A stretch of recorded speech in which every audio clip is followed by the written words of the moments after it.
did Drake let Kendrick into his head? Oh my God. First off, Drake doesn't know you and Kendrick doesn't know you. And you're sitting there in your room speculating, I wonder if Kendrick really got in Drake's head. Brother. Neither of them know you. You are broke. And you're worried about these two grown celebrity men that don't care about you. Who will never know that you exist, speculating if Kendrick got in Drake's head.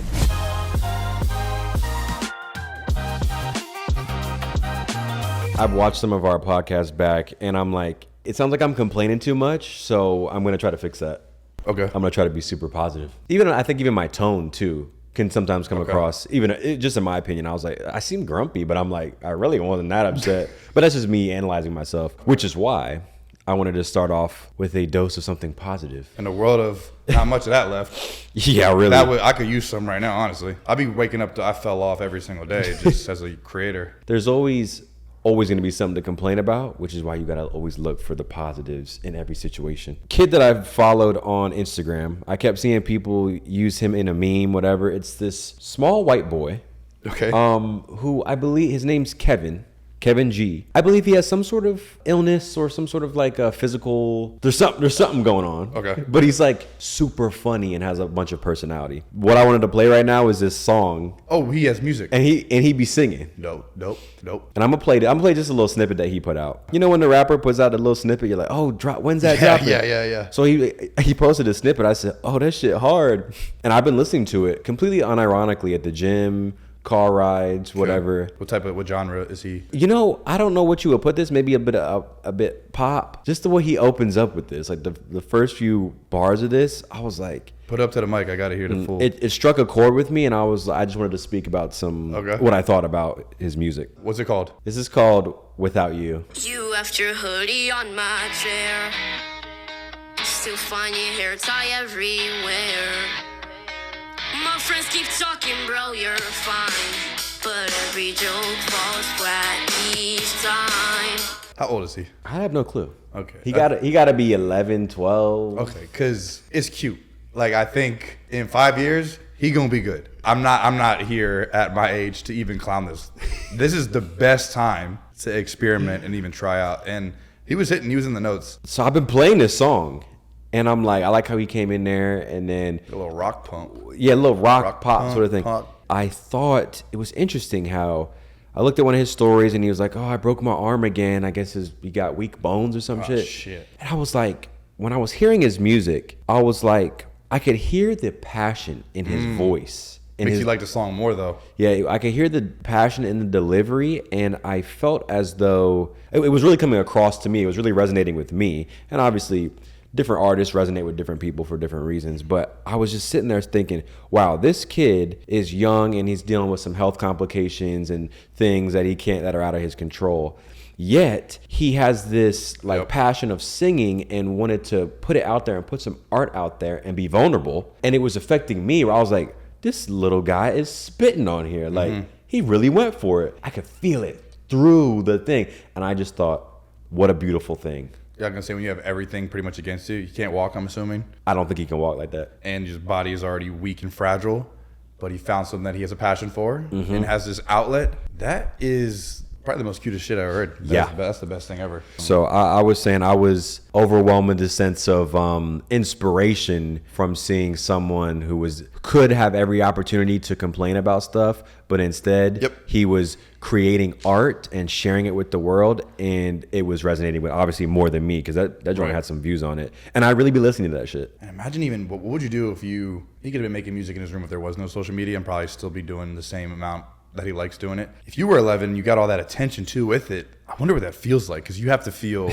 there's nothing greater than having even people in your school like you. So imagine the world telling you that you're amazing or you're goated. Like, in the success rewards speed. So I feel like he's gonna keep cranking out songs and not probably overthinking them the way like an artist that's, let's say, a Jack Harlow or a DaBaby or a Boogie, somebody that's like really been doing this for a minute. Like, I can't put that one out. He's a kid. He's just gonna be putting out so much. Hey, shout out to him. I feel like he's probably that's like the best type of childhood to have right now. Facts. So big shout out to my boy Kevin. Anyone out there, whether you're able-bodied, disabled, whatever, man, I say just do your art, bruh. Have fun with it. If you're 21 or you're 31 or 41 and not 11, still do it. Like, Yeah, even if you're young, even if you're not young. You know what's weird? The older I get, the less forgiving a normal night out seems to be. Back in the day, I could go grab a few drinks with friends, wake up the next morning, hit the gym, get work done, no problem. Now, I'll have a totally reasonable night, couple drinks at dinner, maybe stay out a little later than planned, and somehow I wake up feeling way less than 100%. That's why I've been using Cheers Restore. I was honestly skeptical at first because I've tried all the usual stuff. Drinking water before bed, eating a big meal. Sometimes it helps, sometimes it doesn't. But with Cheers, you literally take it after your last drink or before you go to sleep, and it works while you're sleeping. I've been taking Restore after nights out, and the biggest thing I've noticed is I wake up feeling way more normal. Better sleep, clearer head, and I'm actually motivated to start my day. It's become one of those things where if I know I'm having a few drinks, I'm taking Cheers. What's cool is that most people think feeling rough the next morning is just about dehydration, but there's actually a lot more going on. Cheers is designed to support your body's natural alcohol metabolism and liver health while you sleep. They're backed by doctors, PhDs, and over 1,000 clinicians, and they've sold more than 50 million doses. So if you got a night out coming up, do yourself a favor. Take Cheers Restore after your last drink or before you go to bed and wake up feeling at least 50% better or your money back. Head to cheershealth.com and use code SPARK for 20% off your entire order. That's cheershealth.com, code SPARK, and after your order, let them know Strawberry Park sent you. Segueing, still on the music topic,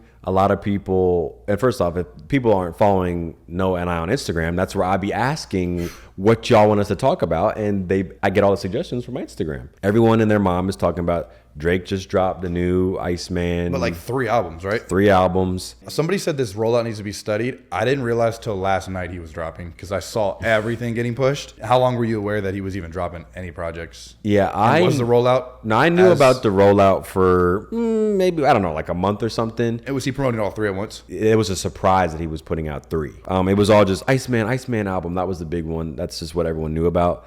And I was seeing the rollout, and I just be waiting for the day that it drops. I don't really speculate or. You're like, it's Drake. It's gonna be good. When I saw it, he dropped 3 projects, whatever. That's a lot. I was like, this motherfucker been working. Yeah. Like, and whether people like the songs or not, I was just like, this motherfucker really be in there cooking up. It's like Lily it's like 38, 39, and yeah, I think we used to be probably like late 30s, but yeah, to be putting out stuff like that. It's not easy. I don't know if people. And there's still the chokehold on like the culture, like people of all ages that are still like. The people that are going to buy this tickets and everything, like, well, he's just Drake. Drake is Drake. I don't even think you have to really hype him up too much. Yeah, and I don't think people realize how difficult it can be, not just to make a song in general. Correct. I'm not saying how to make a good song. Just to make a song is not easy, unless you're Juice WRLD, where you can do it in your sleep. Facts. But Probably still doing it. I wouldn't be surprised if he dropped from heaven. Yeah, that's what I'm saying. Oh, another Juice WRLD song. Holy shit. Specifically, what I wanted to speak about with this was when I asked people on my Instagram, topics to talk about, everyone was saying, Iceman, Drake, Iceman. And then I saw one that said, did Drake let Kendrick into his head? Oh my God. My thought, and this is me maybe thinking super deep into it, but I was like, but whatever kid said that. First off, Drake doesn't know you and Kendrick doesn't know you. And you're sitting there in your room speculating, I wonder if Kendrick really got in Drake's head. And it's like, brother. If you want to get into the feud and whatnot, which I think you can 100% if you want to speculate about that. But on some legitimate shit, they're both very successful artists that have their own big fan bases and a bunch of streams, whatever. But it's kind of like Young Thug unfollowed Gunna on Instagram. It's like, brother. Neither of them know you. You are broke in your room speculating. And you're worried about these 2 grown celebrity men that don't care about you. Who will never know that you exist, speculating if Kendrick got in Drake's head. How about you do your homework? That's due at 11:59 tonight. You have a thing that you have to submit. But people really be thinking about that. Oh, yeah. I think that goes to, I think you just want to live vicariously through somebody. So I think when you don't have anything going on, but you know everything about Gunna and the Thug beef, I know, but what you're saying is like, you're worried about their world and like their beef, their personal issues with each other when like, go touch grass. Yeah. Worry about yourself. Go tell your mom you love her. Go back, go read a book that's going to help you 10x your revenue over the 10 years versus reading about all the stuff Gunna and Young Thug have going on. But I would say it's a distraction, and we have a million distractions, and people be worried about the wrong stuff all the time. Because if Sabrina Carpenter and Tate McRae got into some beef, I don't really care. Even Justin Bieber, like if he got in beef with Drake, It's like, okay, well, I'm not gonna. It's just like a thing where, do I even pick a side? They don't even care about me. Yes, I might be like, oh, this is unfortunate. Oh shoot, Drake just exposed JB for this. But like, if I'm gonna talk about it all day with my friends, can you believe? It's like, what am I doing with my time? It sounds like he got in his head when Drake says blah blah blah blah 23andMe blah blah blah blah. Did you see the new text that Drake actually said about JB? It's like He was referencing LeBron on that bar, which lets you know that Kendrick got in his head because he wouldn't have. And again, I just said I wanted to talk about positive, and I'm over here. I hate when people complain about. But this is I'm gonna try to have a just my real 2 cents on it. One of my pet peeves is when I'm talking to someone. I like talking about all different types of topics, fun stuff, serious, non-serious. But something I don't like is if I'm in a conversation and someone starts talking about some shit that it's like has nothing to do with me or the person I'm talking to. So now, not necessarily. All right, well, let's say we're talking about business or something that is somehow related to us. That's cool. And I'm not saying every conversation needs to only be about me and the person, but it'd be like if I'm talking to you and I'm like, yeah, bro. So, my cousin like got super hooked on I don't know, Lucy, something acid. yeah, my cousin was doing this and he did this and that. And it's like, and what does that have to do with me? And what does that have to do with you? It's like you're talking about something that has to do with neither of us. It's a slow news day in his world. I guess that's so it. Maybe he's all he's got to talk about is his cousin doing some dumb shit. Or and even oh, your cousin, even that's related to you, so it makes sense. Yeah. But sometimes when I understand, yeah, like something that was just even beyond that. But when someone talking about did so and so get in so and so's head? Even right now, that sounds annoying. Right. I'm already annoyed at myself. Like, what am I doing right now? To me, I'm just like having a conversation about two dudes that I can't do anything with. I just want to consume the visuals, consume the music. You know, pick out the few songs that I like and keep it pushing. Everyone else, like you said, I like what you said there. It'd be a slow news day for them. It's gotta be. You're worried about if Kendrick got in Drake's head. Who's in your head? How about you worry about who's in your head? I think your family member from back then that you have some trauma from is in your head. Maybe you should unpack that. Maybe it's you actually hate your cousin, so that's why you're talking about it. How about we talk about that and why do you hate your cousin? But it would be far easier to talk about some random celebrity. Do you think there's just an age limit, or do you think it's just a certain group? Or because people probably at all ages complain. So then I guess, yeah, what do you think about then just there are the Discords and Reddits of everybody talking about, let's just talk about streamers and their beef and stuff with each other. Yes. Like, I know you'll never hop in that, but do you think those people are wasting their time? But at the same time, them doing that buzz and talking is also keeping eyes and their careers afloat. So it's like a weird, you need people to talk about you so that they're always checking in on you, especially if they're obsessed with you. But no, as long as the creator isn't saying, go be obsessed with me and worry about whether Drake or Ken, because Drake doesn't give a if we care if we like him or not.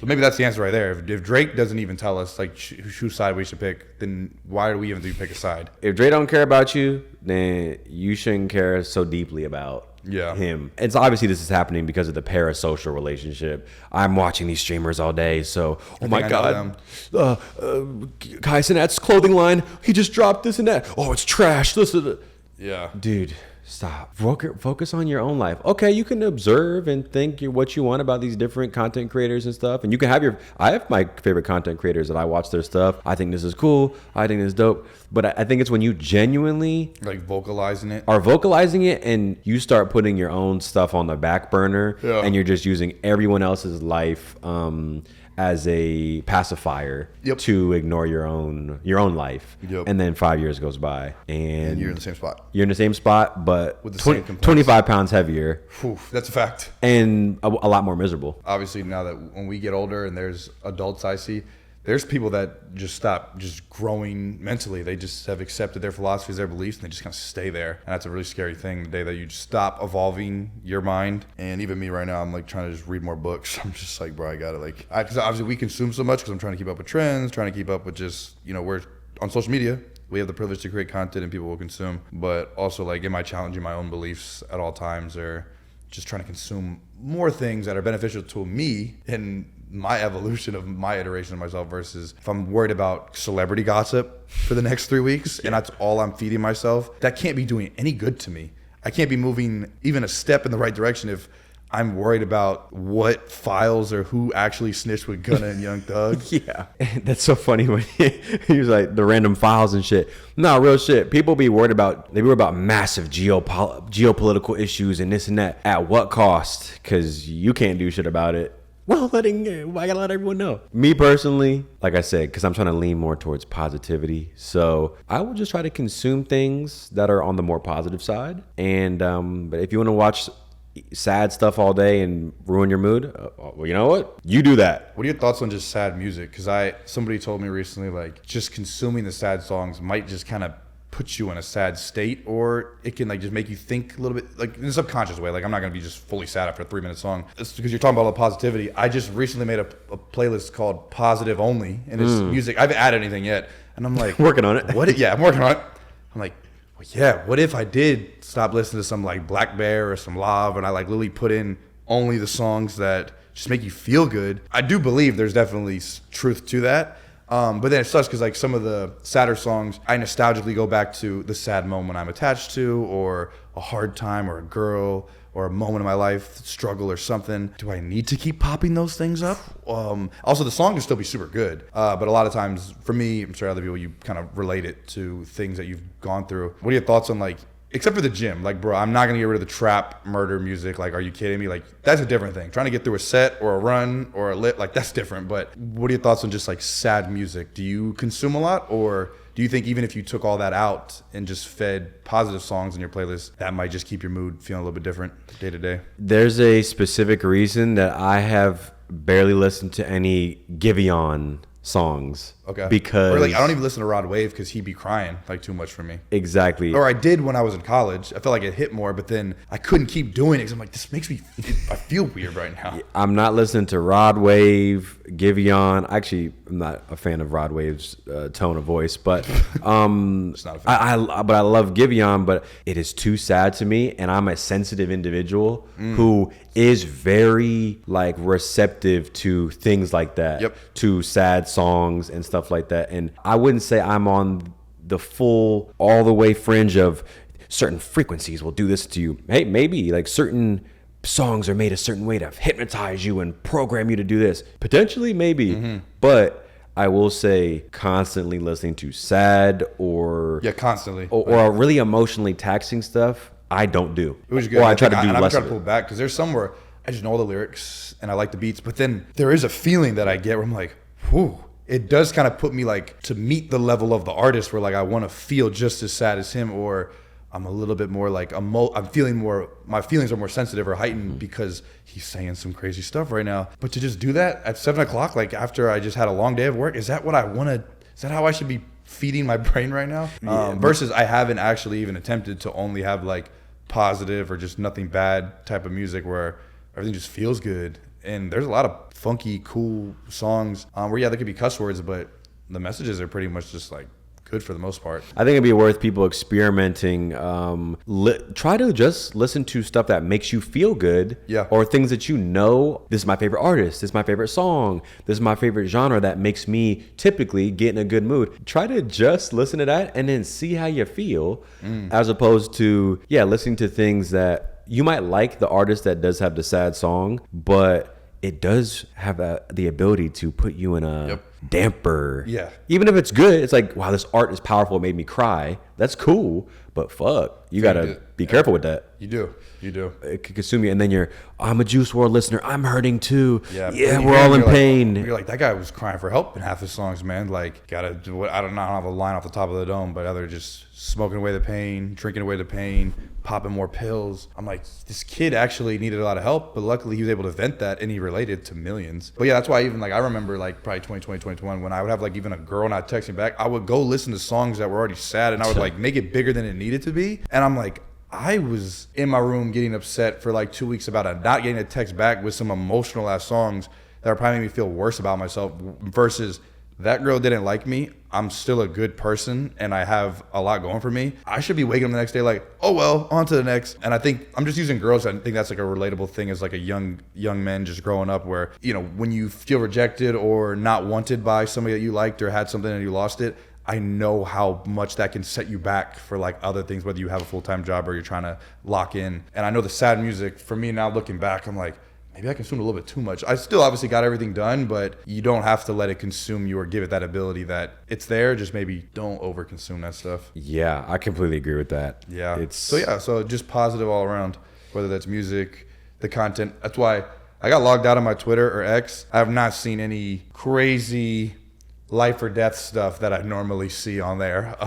And that was always nice to not have to see it at like 9 in the morning when I'd accidentally log into Twitter and it'd be trending. In my opinion, it's a getting older and like maturity thing where now you start worrying about protecting your mental clarity and mental peace. To put a cherry on that topic, there's already so many things in the world that 100% you can get down and feel terrible about. So I feel like you got to fight for your happiness every day. That's so a fact. You might as well, every chance you get, do something or listen to something that can help get you in a better frequency as opposed to watching stuff. That's why I don't watch scary movies. Yeah, I was gonna say you're already not a big like horror fan type of person. So you're not gonna watch. Why, like you said, why would you go watch something that's gonna scare you, or you don't even go on roller coasters? Because if that makes you scared or worried, or like if the thing breaks or something, why even do that? I don't even go to the movies like that. I haven't actually been in the movies in a long time. I do want to see Michael though. You know what? Or do you care about that one? I don't give a about that movie. Damn. And let me circle back to that. Let me circle back to We that. gotta talk about that because I've been like, it's been out for like a month, and I'm like, shit, I still gotta see that. Oh, I gotta circle back to that. Of course, I start the podcast. I'm gonna be positive. I don't give a about that shit. No, I don't go to the movies because I know how sensitive I am to everything, and when I see these visuals, I know my brain has a hard time detaching from, oh, it's just a movie. Yeah. So when people are watching the Final Destination, someone getting ground up by a meat grinder, oh, it's a movie. Me, I'm like, dog, I can't. Can't sleep tonight. I can't. I can't drive home. I've been like this since I was a child. Yeah. This is who I am. Hopefully, I can relate to people out There there. definitely is people. I know people. I have a lot. There's a lot of people I know that just don't watch scary stuff. But then now the opposite. There's people that say I watch it and laugh at it. Yeah. I'm in between where like I can get scared, but I'm also like whoa. Like there's moments that's corny, but no, it'd definitely be making me feel some type of way. And because I don't go to the movies, because even if the movie is like a high action thriller, that spikes my cortisol. Well, yeah, and you're in the IMAX surround sound, and it gets my adrenaline. And I'm like, the last time I went to the damn theater was like Planet of the Apes, which is my favorite movie franchise, and that was like 3 years ago, I think. And it's because I actually don't want to be in the world of the movie. I actually like being in my bed and watching an action movie there. You feel safe and comfort. Exactly. Maybe I'm a big Beanie Baby, but that's just how I am. That's just like my soul is. I don't want to be. I'll be at the theaters recently, and people would be like throwing popcorn and stuff, and I'm like, "Yo, can we just hang out here and have a good regular movie experience?" Have you seen the thing? It'd be like, it was like a short trend on TikTok when on the movie theater screen they're like, and a special welcome to the AMC Stubs members Yeah. and then people are like, they get up and they're like, Yes. they wave and shit. I thought that was hilarious. It was a movie. Michael. God, I'm gonna get incinerated for this. I think Michael Jackson is a supremely fascinating individual, and I just watched a video about him. Like, was his allegations of his stuff, was that real or fake? And just learning about how he lived his life, to me, is so interesting. His music and stuff like that, I'm not into. Okay, which I think is fair. I like the biography. I just want to know more. I want to see my one friend saw it. I haven't seen it yet. He said that I wish there was more about his life, less of the music. So I heard that, and that bothered me. Again, I haven't seen it, so I don't know. And I was like, I was trying to see more about I heard the stories of like how his dad would hit him with a belt at 5 or this and would overwork him. So I just wanted to see the evolution from 5-year-old Michael to, I think they go all the way to obviously the end before he tours, and then whatever happens. And then obviously the music, I'm not the biggest fan either. He does have he's got a handful of bangers I like. But like every single song, like whatever. But I think I just wanted to see, I just like watching the success stories of just people from this to this. Mine was more about the journey, I think. He got a song with Drake that I like. Oh my God. On Drake's album. the one that just not the dropped? most recent Yeah. one. It's on one of his older Don't ones. matter To me. Shout out Michael.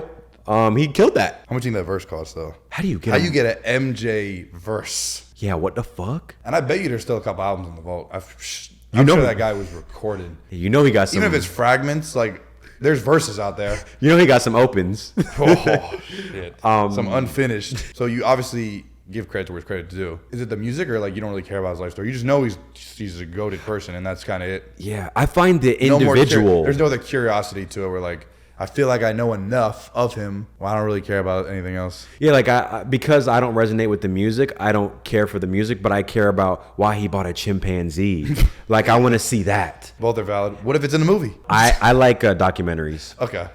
Because I saw there was a picture of maybe it was fake. It was like him with all the vitiligo skin. It was all messed up, and it was like a picture of him applying makeup or something. Again, don't know if it was real or fake, but I know he struggled with that. I find that fascinating, and I'm like, I have such affinity. He's got like 3 nose jobs and all those other crazy things. I always think these celebrities, Elvis, I'm just naming random people. Prince or Ric Flair. I love stories about people who are like have problems, but they're famous and are fucked up. But like, and well, that makes them the most interesting. They're so interesting to me. It is so interesting. Or when they're fucked up, but like publicly and like millions are judging. That's a lot to go through and deal with. And there's a documentary I'm gonna watch tonight. The soccer player named Jamie Vardy, who like I think he was 21 years old, working like at a factory, and was like just get drunk every day. And then I think his first Premier League game, he was like 26 or 27 or something, which is like unheard of. You're never that old and you get to play your first game. Yeah. And he would drink 3 Red Bulls and have a packet of Skittles before his games. And he ended up going on to like win the Premier League, and it was like the craziest story. That's the type of shit I'm into. Is the people who are like true individuals who have problems. Yeah, maybe it's because I see that in myself. maybe. But shout out to Michael though. I wish he was not dead. Bro, I know, and I wonder. God damn. Imagine seeing him like being a YouTuber stream or like still making music. He'd be 60, but it wouldn't matter. Like you're still, or just a Michael Jackson Instagram. You're just doing like a little reel. Hey, what's up, guy? Hee hee. Like, dude, that'd be insane. See, because now think about my boy Michael. I'm just like, he was so with his voice. And how he would talk like, I'm not gonna try to do the Michael voice, but this is me kind of doing the Michael voice. Hey, yeah, that's so funny. I don't care, Oprah. That's so freaking weird, and he kind of looked spooky. But like, I know that's why it was. But that's why you were so interested. But it was so interesting. It was so interesting. And again, he was famous with all that money. But yeah, because heard about about his family beating him up as a child, and to still be sane. Or at least you think so. It's crazy to see somebody like, and that all that baggage is there, like on them. And the world knows about your childhood problems. This, as like most of us, unless we share about it or lie about it, nobody really knows what we went through or other people that have gone through, most people. But when the whole world knows everything, it's like an interesting. Yeah. And then segueing weird, like you heard about the roast of Kevin Hart? Yes, I heard about that. I was watching a little bit. When people are bringing up so many facts about like your past relationships or your wives or your kids they're making jokes, do you think that's something you could be on a stand for and let people do? Because I was, when you hear people saying stuff and then obviously they're roasting like Pete Davidson or Chelsea Handler or Regina, everybody's roasting each other. They're still bringing up facts that are like, that happened, and I'm like, whew. And again, they all agreed to it, but what do you feel about like, just we get to laugh at other people's, not even pains, but just their problems, where it's like, that was a real issue and they just clown you for that. Like, I don't know. I was there like, damn, this got to take a certain type of, like, you have to just be prepared to or apparently I didn't watch it. Somebody said they actually brought like one of Kevin Hart's person he hated the most or enemy on stage at the end. I don't really remember. Kevin played it off well, and I'm like, whew, how would you feel if like you and me had this crazy falling out right now, but 20 years later, they bring me back just for a joke, but you and me had like an actual problem right now? It's like, I don't know. So it's just, what are your thoughts on just like, letting people roast you to infinity and like bringing up any facts they want to bring about personal or your work and just shitting on it? Presumably he got paid a lot to. That's true. So that's like the caveat. It's like you're going to get punches to the face with the jokes, but you got paid by Netflix, which is a great bag. It's kind of like being a boxer. Like, all right, you're going to get 10 million, but you're going to get knocked the fuck out. And they might kick you out the ring too and hit you a little bit. If I had Kevin Hart money, maybe I wouldn't do something like that. Maybe it's hard. It would be impossible to say. It's got to be over like 200 million. It's got to be like. I don't think I would like that for myself. Yeah. Because I'm not really into that. Like, joking about my deceased family. Right. Or like the one guy brought up how he had like colon cancer, Jeff Ross, and like everybody kept making things like, oh yeah, I mean he'll be dead next week or this. And I'm like, or they would just keep roasting the sick part of him, and I'm like, and this guy actually is just sitting there with colon cancer. Like, I don't know. But again, and that's why it's all comedians. That's the whole point. Obviously, maybe I'm just a sensitive person where it's like, yeah, I shouldn't be bitching about that's their whole point. And I'm like, yeah, but it's like, it is a little weird where when it is a joke, how much do they feel good about saying that too versus like, I overheard Just joking, bro. I overheard some people talking about, oh, I didn't like the roast. It was all stupid and this and that. I think people should be able to say whatever they want, especially in that setting, and it's all comedians and everything's or nothing's Listen, that's off what I limits. appreciate. I appreciate that, like, nobody held back. It seemed like they were saying some very offensive things that I think we're just so far into this social media world where, like, I was like, nobody's going to clip this guy saying the LYNCH about Kevin Hart. And I'm like, I guess you can just say stuff. I don't think you really can get canceled, especially if everybody knows it's a joke. Just because I don't think a certain Kevin Hart roast thing is funny or a joke is funny, I still think it could be productive because I like that comedians are able to push the boundaries, because something I don't like is when people are too sensitive about everything. Yeah, and you true. see how annoying that has gotten with our society, whereas comedians are the last frontier to keep freedom of speech That is true. kind of open on some, oh my God, you can't say that. It's like, you know what? I like that they're still doing that. Yeah, true. As duh. Yeah. And oh my God, that he said that on stage. I applaud it because they keep the what's the word? The playing field open. So that way you So can't say you can't let you close the door, and now we're just gonna sit and smile now, and we're gonna do no more stand up because that's it. Because, like, man, it's just like, but yeah, the jokes were funny because I mean, one guy literally was like talking about how there's so many people that the transgender community hates Dave Chappelle, and he's like, but ain't you the one that married a ladyboy Filipino girl? And I'm like, oh, and then even the guy after that was like, came for Dave Chappelle, interesting choice. Moving on, and I'm like, so then there I'm like, knowing Dave Chappelle and the ammo he has, that's a guy with a real wife and kids. But yeah, like I said, it's a weird, it's like, it's nice that that's open there, but also, I guess, can you get offended by that? And did you now just cause extra beef behind the scenes? But who cares? I don't know. Because some of the shit was funny, but then also there was shit where I'm like, damn, I wouldn't like to be in that seat. yeah. But I think that's just it. I just wouldn't want to be in the seat. I also think it's weird when people get offended on someone else's behalf, where it's like, if someone says something about you, says something offensive, but you genuinely took no offense to it, or you thought it was funny. If I just rolled with it, I was like, huh. Or if I laughed at it almost. And whether I think it's funny or not, it's like, okay, Noah's unbothered by it. Okay, I thought it was a bit distasteful, but hey, he's cool with it, whatever. Right. You see that so often where people try to champion and be like, you can't say that. Those people are this and that. I'm like, man, look, if they ain't got a problem with it, why are you more upset than them about it? That's sort of like a off branch of people getting offended over jokes and stuff. But because I'm the guy that be saying shit, and then I get hit with the, you can't say that. Oh my God. Yeah. And it takes I'm like, all right, then y'all go back to being fake then. And let's all just put our masks back on and be fucking puppets and, oh, good day, hello, I'm going to speak to you like a fourth grader, because anything that is spoken that's on some real shit that might hurt emotions, we can't say anymore. Like, if you have to feel your guard up and have to walk on eggshells for I don't want to be around you. that's a fact. And then, okay, now I'm rethinking the whole roast thing. Okay, yes, everybody's saying all this personal stuff about you. You're also allowing all your friends to get paid because of how famous you are. So I'm like, everybody wins. Like, everybody, like, yes, you can all roast me, but I get to put a check in each of y'all's pocket just to make fun of me because I'm so famous that y'all aren't famous enough to get your own roast. I get to help all y'all. So it's like a weird, everybody kind of wins in that situation, I guess, when you break down the business side of it.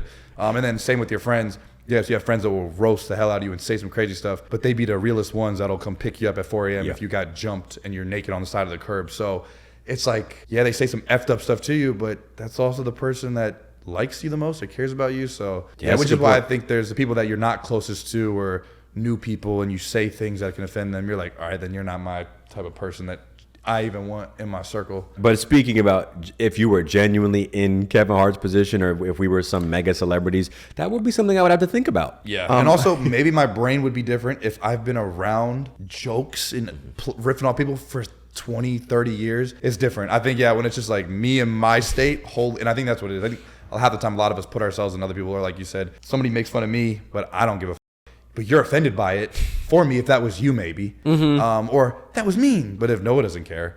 I think that's what I was doing. I was putting myself in his position as me right here, not a comedian with all this grit and cloth cut properly like he is. And I was like, God damn, I would, if somebody said something about me not loving my wife, or like I was a piece of shit for not watching my kids, or I need to abort, I'm like, fuck, I would break down mentally there right now.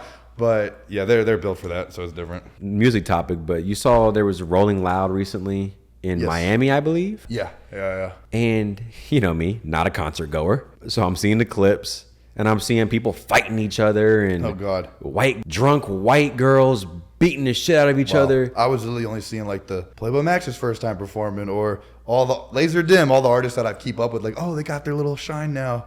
There was whole clips of everybody getting f***ed up and fucking each other up. Oh, shit. And I was just thinking, obviously I think Rolling Loud might be a bit more of a younger audience demographic It has to thing, be, it has to college age, whatever. Yep. But I was like, ain't no way y'all are having fun at this when I'm seeing, okay, Black Boy Max is like performing and he's up by the audience and he's standing on the rafters screaming. And I'm looking at the audience and kids are getting smashed like Like, that can't be a good time. like smashed up against the metal thing. Why would you go to that? Am I an old head who don't get it? no, because you wouldn't have done that at that age too. It's a different mentality. I guess it's That's the party goer music attendee group. I went to like a small, like, it's like the Roxy venue. I think even JB performed there a couple weeks ago, but like it was small enough to where like I still could sit at a table in the back, but if you wanted to stand in the crowd, you could. And I was like, but they're jumping around. I'm like, I don't want to be in there, but at least I can still see the stage and I don't get affected. I have my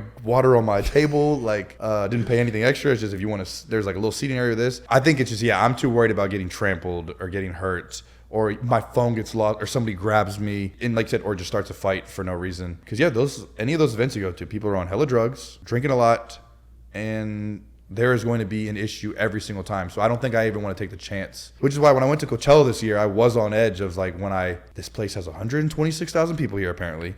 How are we all going to fit? And am I going to get worried? Luckily, it was so big.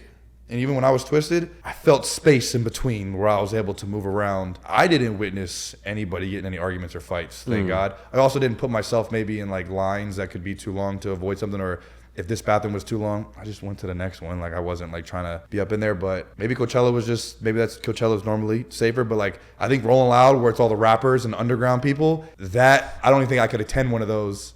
Or even a Travis Scott concert, obviously before even that, just knowing he is the guy that gets people, you go there because the mosh pits are crazy. I wouldn't even want to go because I'd be too scared to risk that. But like I said, personality type, people that love that extra thrill, or there's everybody that goes there that probably doesn't even care if that happens. Like, I'm ready to go if somebody tries me. That's why, like, I would never go to NBA Youngboy concert. I'd be scared. Oh God, no. We gonna end on that note. Let us know if y'all like just the kind of shooting the shits. Ryan, I, and Rob, we really want to do a lot more podcasts. Like, we're gonna get back into this. We started this like a year and a half ago, but we never stopped. We still going. And we see the love that we get from the ones that you guys have watched. So me and Ryan are going to continue this conversation, but it's not YouTube safe. So if you want to go to mystrawberrypark.com, you can go watch the extended podcast. Yeah, we're going to get into some more non-YouTube safe things right now.